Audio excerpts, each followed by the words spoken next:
और इसी बीच बड़ी खबर है, आरसीए एडॉक कमेटी में बदलाव। ये महत्वपूर्ण जानकारी इस वक्त की जयपुर से आपको दे दी। आरसीए की एडॉक कमेटी में बदलाव। दरअसल मोहित यादव को बनाया कमेटी का नया संयोजक। डीडी कुमावत और पिंकेश पोरवाल कमेटी से बाहर, अर्जुन बेनीवाल और अरिष्ट सिंघवी कमेटी में शामिल, धनंजय सिंह और आशीष तिवारी कमेटी में बरकरार है। तो महत्वपूर्ण जानकारी है। ये ऑर्डर आप देख पा रहे होंगे फिलहाल फर्स्ट इंडिया की टेलीविजन स्क्रीन पर। जो ऑर्डर सामने आया उसकी कॉपी हम आपको दिखा रहे हैं। देखिए, आरसीए की एडॉक कमेटी की बात करें तो उसमें बदलाव नजर आया है। मोहित यादव को कमेटी का संयोजक बनाया गया, नया संयोजक बनाया है, उनको ये जिम्मेदारी दी गई है। इसके अलावा डीडी कुमावत और पिंकेश पोरवाल की बात करें तो कमेटी से बाहर कर दिया गया। चलिए ज्यादा जानकारी लेंगे। एसोसिएट एडिटर नरेश शर्मा जी जुड़ गए हैं। नरेश जी, देखिए आरसीए की एडॉक कमेटी में बदलाव नजर आया, आपके पास क्या अपडेट है इसको लेकर? देखिए, तीन महत्वपूर्ण जो बिंदु हमें इस पूरी कमेटी में दिखाई दे रहे हैं। एक तो कमेटी में बदलाव किया गया है और सबसे बड़ा बदलाव ये है कि जो डीडी कुमावत जो कन्वीनर थे उनको कमेटी से हटा दिया गया है और साथ में भाजपा नेता पिंकेश पोरवाल जो कमेटी के सदस्य थे उनको कमेटी से हटा दिया गया है। अब मोहित यादव जो है उनको कमेटी का संयोजक बनाया गया है, यानी हेड बनाया गया है। मोहित यादव, आशीष तिवारी और धनंजय सिंह ये पहले भी कमेटी में थे, अब भी कमेटी में बरकरार है। डीडी कुमावत की जगह मोहित यादव को संयोजक बनाया गया है। दो सदस्य और जोड़े हैं, एक बेनीवाल को जोड़ा है और एक अरिष्ट सिंघवी को जोड़ा है डीडी कुमावत और पिंकेश की जगह। अब इसमें महत्वपूर्ण बात यह है कि जोधपुर से धनंजय सिंह और अरिष्ट सिंघवी यानी एक ही जिले से दो जो पदाधिकारी है उनको इस 5 सदस्यीय कमेटी में जोड़ दिया गया है। इसमें जो वहाँ के अध्यक्ष और वहाँ के सचिव दोनों को एडॉक कमेटी में बना दिया। 5 सदस्यीय कमेटी में 2 सदस्य वो जोधपुर से हैं। इनको एक बार फिर जो है वो 3 महीने में चुनाव करने के लिए कहा है। देखना ये होगा कि चुनाव करा पाते हैं नहीं करा पाते, लेकिन काफी मंथन के बाद सरकार के स्तर पर ये फैसला हुआ है। जो एडॉक कमेटी अब तक चली आ रही थी उसमें काफी विवाद थे, लगातार विवाद चल रहा था। डीडी कुमावत जो कि कन्वीनर थे पिछले कुछ समय से, उनका और बाकी जो 4 सदस्य थे उनसे विवाद चल रहा था। तो ऐसे में अब काफी मंथन के बाद तय किया गया है कि इसमें बदलाव किया जाए। तो ये बड़ा बदलाव है। डीडी कुमावत को और पिंकेश पोरवाल दोनों को हटा दिया गया है और उनकी जगह 2 नए सदस्य हैं। मोहित यादव अब कन्वीनर होंगे। बिल्कुल नरेश जी, आप हमारे साथ बने रहिए क्योंकि हमारे साथ में एसोसिएट एडिटर ऐश्वर्य प्रधान भी जुड़ गए हैं। ऐश्वर्य, देखिए आरसीए की एडॉक कमेटी की हम यहाँ पे बात भी कर रहे थे, बदलाव नजर आ रहा है, लेकिन संयोजक की बात करें, मोहित यादव को जिम्मेदारी दी गई है कमेटी के नए संयोजक की। आपके पास क्या अपडेट और आप कैसे देख रहे हैं? देखिए, सरकार ने जो फिलहाल जो इसका गठन किया है, चूंकि जैसा नरेश बता रहे थे उससे आगे की अगर मैं बात करूं तो उन बातों के ऊपर सबसे महत्वपूर्ण बात यह है कि कुमावत की जगह अब यादव आए हैं। डीडी कुमावत हालांकि बड़े बेहतर थे, अच्छा काम कर रहे थे, लेकिन कई बार राजनीतिक तौर पर भी कई चीजें देखनी होती है। तो हो सकता है भविष्य में उन्हें संगठन कोई महत्वपूर्ण जिम्मेदारी दे, राजनीतिक नियुक्तियों में उन्हें तवज्जो दे। अब तक उन्होंने अच्छा काम किया, लेकिन मोहित यादव का आना सीधे तौर पर एक अच्छा संदेश भी माना जा सकता है, क्योंकि ये मोहित यादव जसवंत यादव के पुत्र है। राजनीति में इस तरीके के सियासी संदेश देने होते हैं और जसवंत यादव जो है वो पूर्व में मंत्री रहे हैं और मंत्री रहने के अलावा भारतीय जनता पार्टी के वरिष्ठ नेताओं में उनकी गिनती होती है और अलवर से हैं। और दूसरी बात, धनंजय सिंह खींवसर हैं और यहाँ पर एक बैलेंस करने की भी कोशिश की गई है। यहाँ पर यादव समाज से भी है, जाट समाज से भी। हालांकि यहाँ पर इन चीजों में क्रिकेट में या खेल संघों में जातिवाद नहीं चलता, लेकिन कई बार बहुत बैलेंस करके नाम लिए जाते हैं।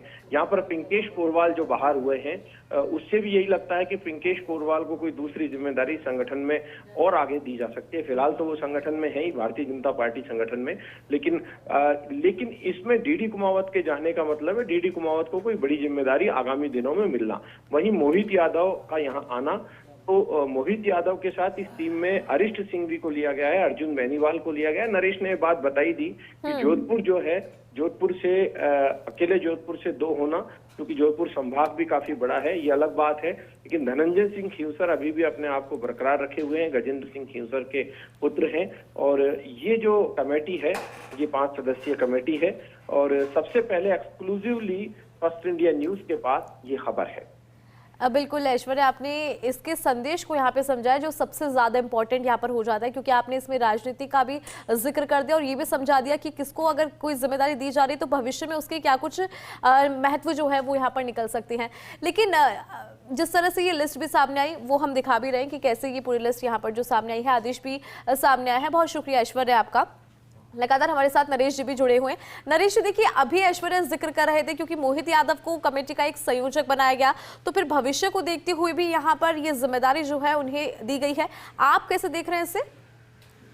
देखिए, जैसे मैंने कहा, मोहित यादव और आशीष तिवारी और साथ में धनंजय, जैसा इनका राजनीतिक जो रिश्ता है वो भी ऐश्वर्या ने बताया कि मोहित यादव है और विधायक जो यादव उनके बेटे हैं, और आशीष तिवारी घनश्याम तिवारी के बेटे, धनंजय सिंह है वो गजेंद्र सिंह कीमसर के बेटे हैं।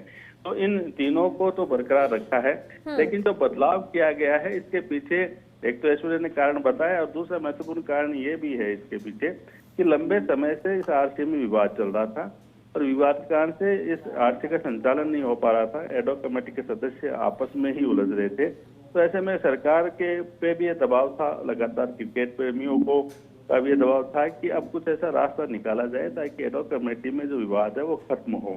तो ऐसे में अब तय किया गया है कि जो कमेटी के जो कन्वीनर है उनको बदला गया है, और साथ में पिंकेश पोरवाल जो है उनको भी यहाँ से हटाया गया है, यानी उनको अभी क्रिकेट से फिलहाल इसे क्रिकेट की राजनीति से दूर किया गया है। हो सकता है भाजपा की राजनीति में उनको महत्वपूर्ण जिम्मेदारी मिले।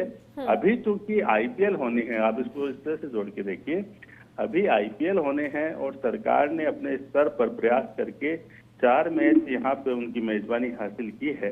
तो ऐसे में सरकार नहीं चाहती कि आरसीए की एडॉक कमेटी के विवाद का असर आईपीएल के आयोजन पर पड़े। तो इसी कारण तय किया गया, क्योंकि अगर जो पुरानी एडॉक कमेटी अगर यथावत रहती तो जिस तरह से विवाद था वो विवाद भी बरकरार रहता, तो ऐसे में जो आईपीएल का आयोजन है उस पर असर पड़ सकता था। तो सरकार की ये कोशिश रही है, काफी मंथन भी किया गया है और पूरा समीकरण भी देखा गया है। नरेश जी, आपको एक बार माफी के साथ रोकना चाहूंगी क्योंकि आरसीए एडॉक कमेटी के जो नए संयोजक है मोहित यादव जी, वो फर्स्ट इंडिया के साथ जुड़ गए। मोहित यादव जी, सबसे पहले तो आपको शुभकामनाएं क्योंकि ये जिम्मेदारी आपको दी गई है, क्या कहेंगे?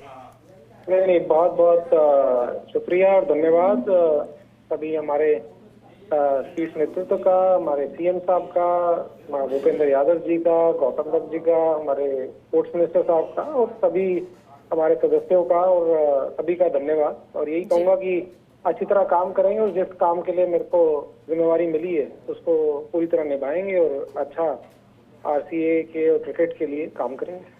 मोहित जी, देखिए इस पूरी कमेटी की बात करें, आरसी की एडॉक कमेटी कई बार विवादों में भी रही है, हालांकि अब चूंकि आपको जिम्मेदारी दे दी गई है तो भविष्य में आप किस तरह से यहाँ पे काम करेंगे, कैसे प्लानिंग जो है वो रहने वाली है आपकी? देखिए, सबको साथ लेके काम करेंगे और क्रिकेट को आगे बढ़ाएंगे। हमारी मेन जिम्मेवारी है उसको निभाएंगे, और जो स्पोर्ट्स के लिए सबका साथ लेके चलना बहुत जरूरी होता है। Team work is very important, so we will do that and make sure that RCA का जो नाम होना चाहिए और जो रिस्पेक्ट होनी चाहिए वो वापस आरसीए को मिले और हम काम करके दिखाएंगे उसके अंदर।